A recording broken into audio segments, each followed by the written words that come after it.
Sob uma luz clara, uma senhora negra é vista dos ombros para cima. Todas as histórias das pessoas do lixão, elas são quase sempre a mesma coisa. Tem olhos castanhos que brilham. Quase sempre são parecidas. É a mesma história. Na tela preta, o título em letras brancas: Catadora de gente. Na sala de uma casa de madeira, uma mulher negra mais jovem está sentada sozinha à mesa. Dá corda numa caixa de música. Atenta e lentamente, vai girando com um dedo o mecanismo da caixa. Nas paredes claras, pôsteres, porta-retratos, bichinhos de pelúcia. Do teto, pendem 2 móveis de garrafa PET. Num balcão e numa estante, muitos objetos decorativos. A luz do dia entra por uma pequena janela. O cômodo está dividido por uma cortina branca.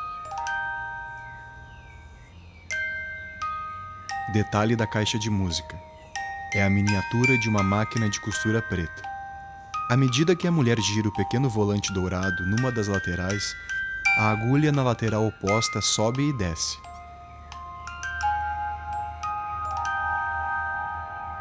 A tela escurece. Agora, a mulher está no interior de uma gruta, na penumbra. Observa demoradamente o teto de pedra.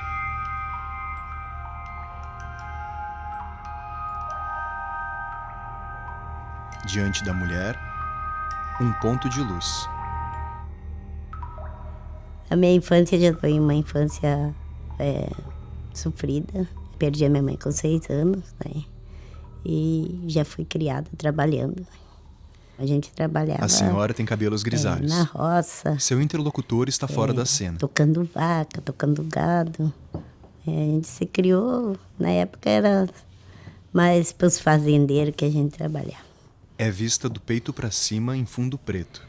E depois, sim, fui me criando e já fui morar em casa de família, já trabalhar de babá dos outros. Sorri. Seus dentes são claros e alinhados. Estudei um pouco, quanto dava.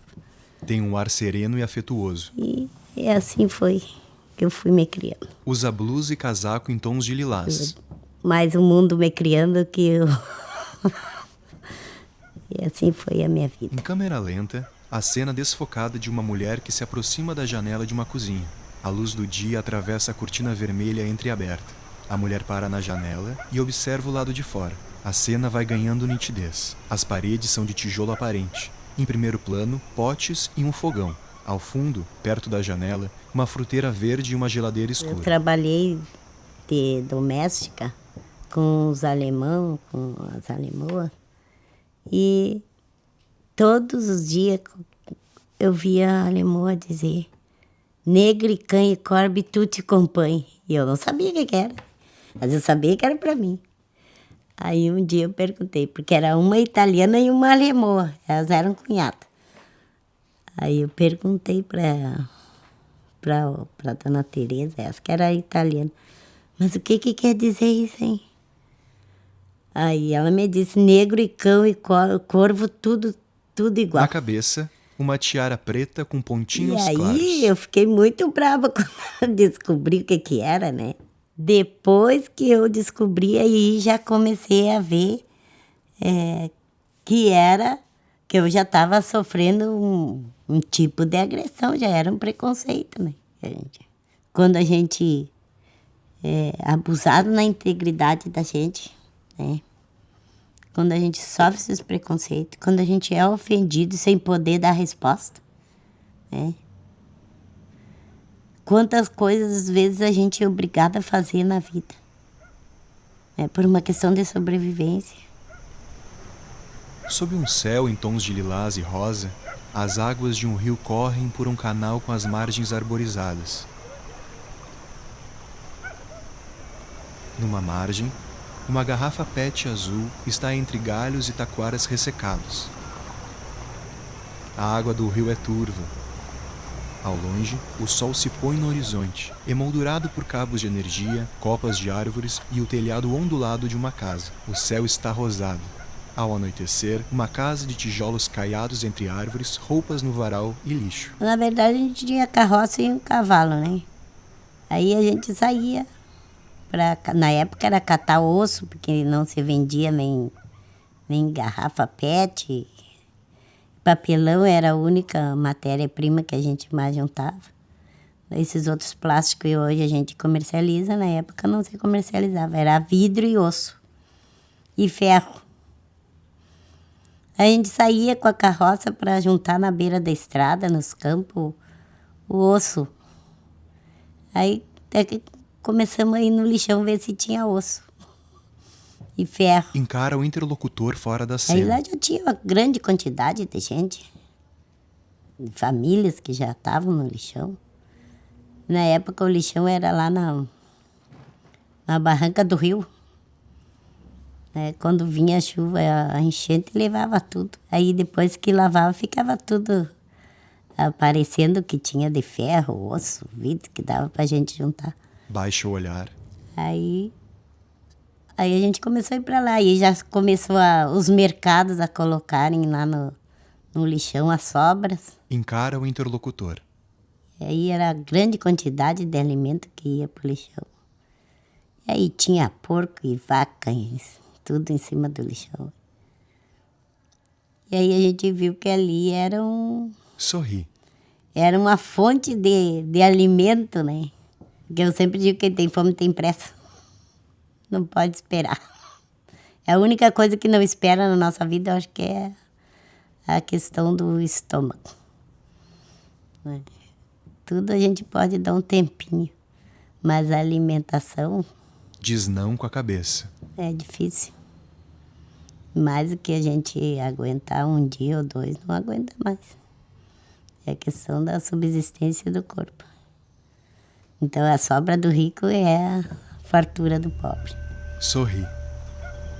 Numa prateleira, detalhe de um pote de vidro com uma cédula de R$20 e um aparelho descartável de barbear. Numa parede de tijolos aparentes, uma imagem da Santa Ceia emoldurada em dourado. Na parede, um relógio de ponteiros encobre o pôster de um bebê. No lugar dos números, figuras coloridas de passarinhos e os respectivos nomes científicos. A luz do dia entra por uma cortina de voal. Através dela, vemos uma mulher se afastando por uma trilha de terra. Quem sobrevive ao lixão, acho que pode sobreviver a qualquer outra coisa no mundo. E é uma guerra da sobrevivência. Porque a gente não tem água, não tem luz. Só tem muito trabalho, né? E tem que gostar ou da família ou querer melhorar muito de situação para sobreviver a um lixão. Eu não gosto de catar, mas eu sou obrigada a fazer. Hoje está chovendo e eu não estou machucada, estou toda cortada nas mãos, porque no lixão a gente vivia só cortar. Eu não quero ir catar, mas eu sou obrigada a ir. Por uma questão de sobrevivência, eu sou obrigada a ir. E aí não é todas as pessoas que têm aquela garra para aguentar isso aí. Lembranças que nunca vão ser apagadas da gente, de todas as vezes que a gente achou crianças grandes mortas no lixão, né? E ficava imaginando como é que pode acontecer isso. Como é que uma mãe pegou a criança, colocou dentro de uma bolsa e largou no lixo. Encara o interlocutor.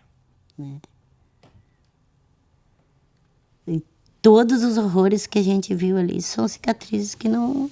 Diz não com a cabeça.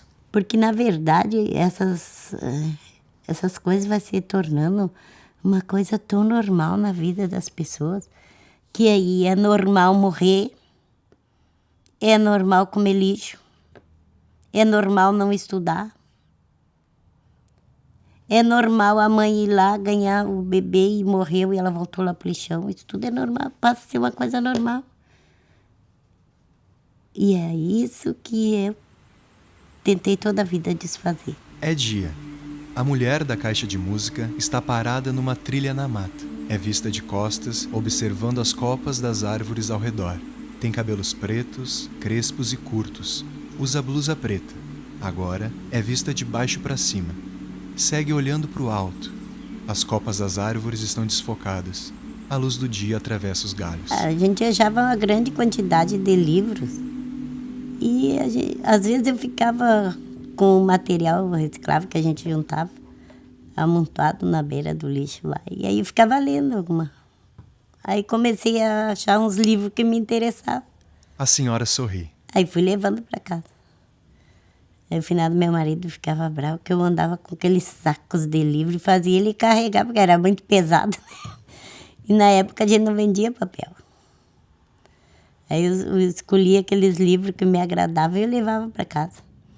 Eu levei uma coleção do Machado de Assis, levei com as Constituições, os livros de direito que eu encontrava, que eu achava que podia me interessar de ler, eu levava. Levava tudo para casa. Fazia aqueles sacos e ele carregava para a carroça, batendo para comigo, mas ele levava. Os livros do Jorge Amado, Machado de Assis, aqueles que eu... do Hitchcock, uns livros que eu li. Uns contos que escritor que me agradava, eu ia levando. Aí eu lia um pouquinho de cada um. Aí foi como a gente, mais ou menos, pegou conhecimento, né, dos direitos da gente. A gente não tinha estudo suficiente, né? Mas se está lá no livro é porque, de certo, eu tenho direito. Se está lá na Constituição é porque eu posso procurar, porque eu tenho direito. E eu acho que para a elite era muito mais fácil que nós não soubéssemos do nosso direito. Para quem tinha o conhecimento, é muito mais fácil a gente não saber o direito que tem. Ao ar livre, detalhe de uma alegoria carnavalesca. É a enorme cabeça prateada de uma águia. Por detrás de um alambrado, outra alegoria. É a cabeça colorida de um tigre caída sobre ramos secos. O enorme corpo do animal está sobre entulhos. Do lado de fora do alambrado, uma folha seca é levada pelo vento. Penso até que seja algo cultural da pessoa, um conservadorismo da pessoa, né?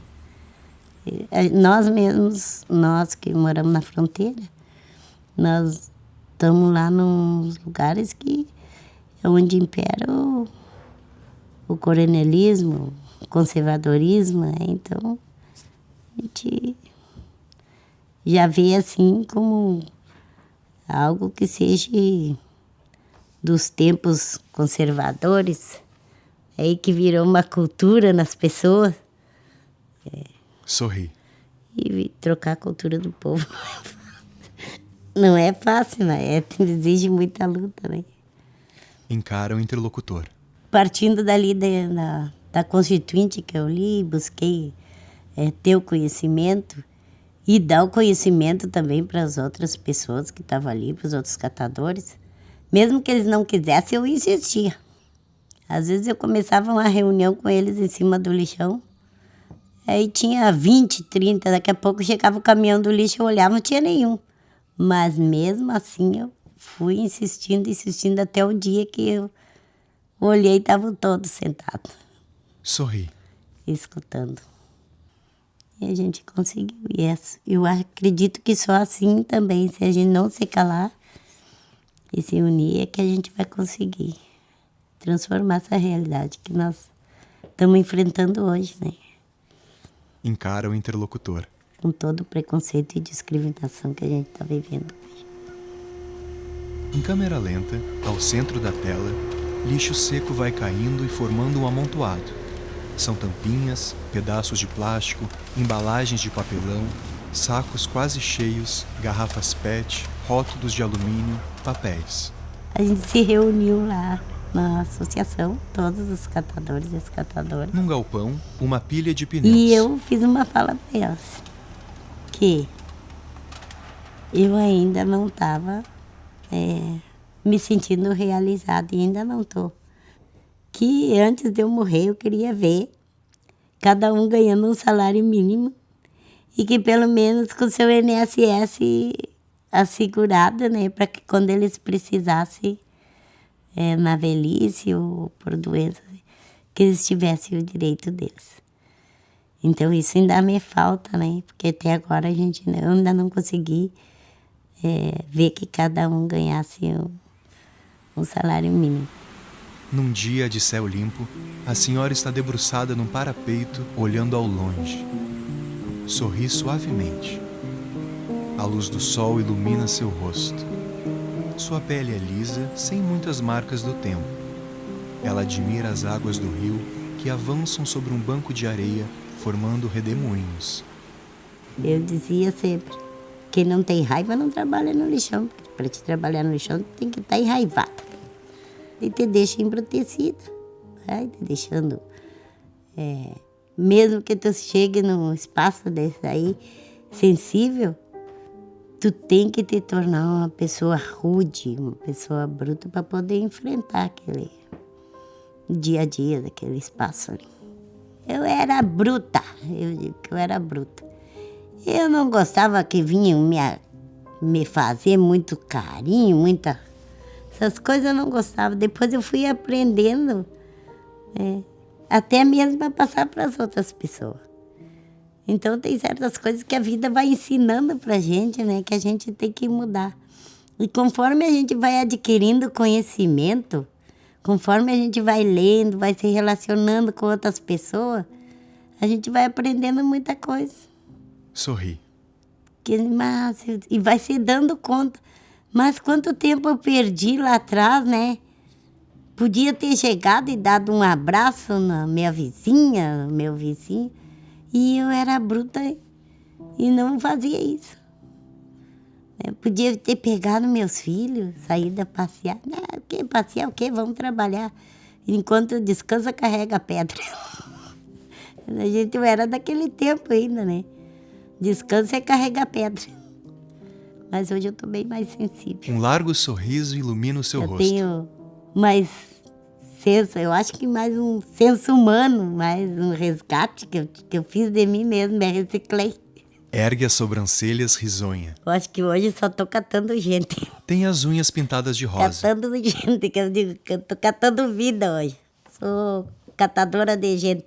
A tela escurece. Texto em letras brancas.